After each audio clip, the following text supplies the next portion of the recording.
নমস্কার, বন্দনার রান্নাঘরে আপনাদেরকে স্বাগত। আজকে একটা রেসিপি নিয়ে হাজির হয়েছি আপনাদের সামনে। সেটা হচ্ছে ইলিশ মাছের মাথা দিয়ে পুঁই শাক। আশা করি আপনারা সবাই ভালো আছেন এবং সুস্থ আছেন।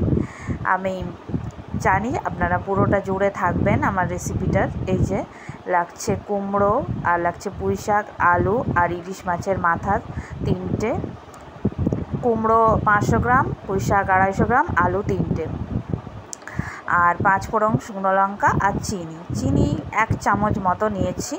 চিনি দিতে হবে, নাহলে ভালো লাগবে না। আর সরষের তেল 25 গ্রাম আর 2টো কাঁচা লঙ্কা। শুকনো লঙ্কা যেহেতু দিচ্ছি আর লঙ্কা গুঁড়োও দেবো, তাই বেশি নিইনি। আর এদিকে লাগছে হলুদ, জিরে গুঁড়ো, লঙ্কা গুঁড়ো, এগুলো সব 1 চামচ করে।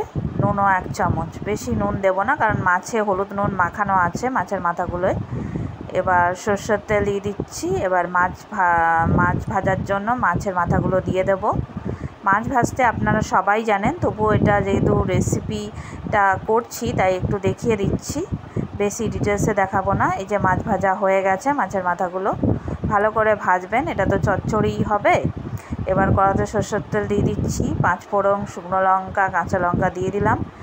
এবার 1 চামচ হলুদ গুঁড়ো, 1 চামচ জিরে গুঁড়ো, 1 চামচ লঙ্কা গুঁড়ো দিয়ে দেব। বেশি দেব না লঙ্কা গুঁড়ো, কারণ যেহেতু টমেটো নয়, শুকনো লঙ্কা আর কাঁচা লঙ্কা দেয়া আছে। আর টমেটো আমি দিইনি, আপনারা চাইলে দিতে পারেন। আলু দিয়ে দিচ্ছি, দিয়ে ভেজে নেব মশলার সাথে। আর পেঁয়াজ দেব না, এটাই পেঁয়াজ ভালো লাগবে না, আপনারা চাইলে দিতে পারেন। পেঁয়াজ দেব না আর টমেটোও দেব না। এই যে আলু ভেজা হয়ে গেছে। এবার 1 চামচ নুন দিয়ে দিচ্ছি আর চিনি দিয়ে দিলাম। চিনি দিতে হবে এই রান্নাটায়, তাহলে খেতে ভালো লাগবে। অনেক রান্নায় যেমন চিনি যায় না, কিন্তু এইসব রান্নায় চিনি দিতে হবে, নাহলে টেস্ট হবে না। এবার পুঁই শাকটা দিয়ে দিলাম। এই যে মোটা মোটা দেখে ডাঁটাগুলো কাটবেন, তাহলে খেতে ভালো লাগবে। আর আলুগুলো চৌকো চৌকো করে আমি কেটেছি, ছোট ছোট করে, আপনারা চাইলে বড়ও কাটতে পারেন। ইলিশ মাছের মাথা দিয়ে আমি তো পুঁই শাক আপনাদেরকে দেখাচ্ছি। আর আপনাদের পুঁই শাক ভালো লাগে ইলিশ মাছের মাথা দিয়ে, না অন্য কিছু শাকের সাথে ভালো লাগে, সেটা কমেন্টে জানাবেন অবশ্যই। আর রেসিপিটা কেমন লাগলো অবশ্যই কমেন্টে আমাকে জানাবেন।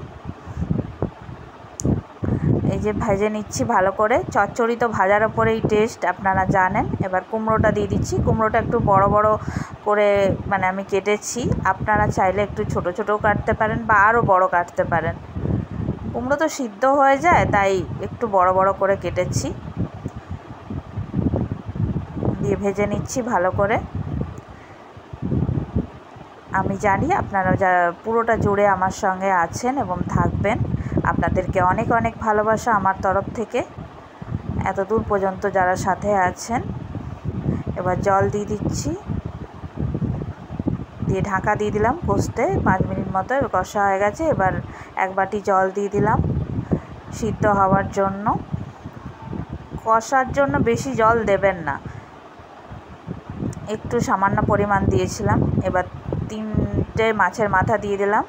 এই যে মাছের মাথাটা একটু স্ম্যাশ করে নিচ্ছি খুন্তি দিয়ে। ওটাও মাছের মাথাটাও কি বলবো, 2টো দিতে পারেন। আমি 3টে দিয়েছি বলে আপনাদেরকেও 3টে দিতে হবে এরকম কোনো কথা নয়, বা বড় মাথা হলে 1টাও দিতে পারেন।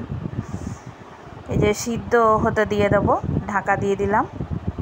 আমাদের 15 মিনিট মতো সিদ্ধ হতে সময় লেগেছে। আর মাছের মাথাগুলো আমি ভালো করে স্ম্যাশ করে নিয়েছি খুন্তির সাহায্যে, অফ ক্যামেরায়, সেটা আপনাদেরকে দেখায়নি।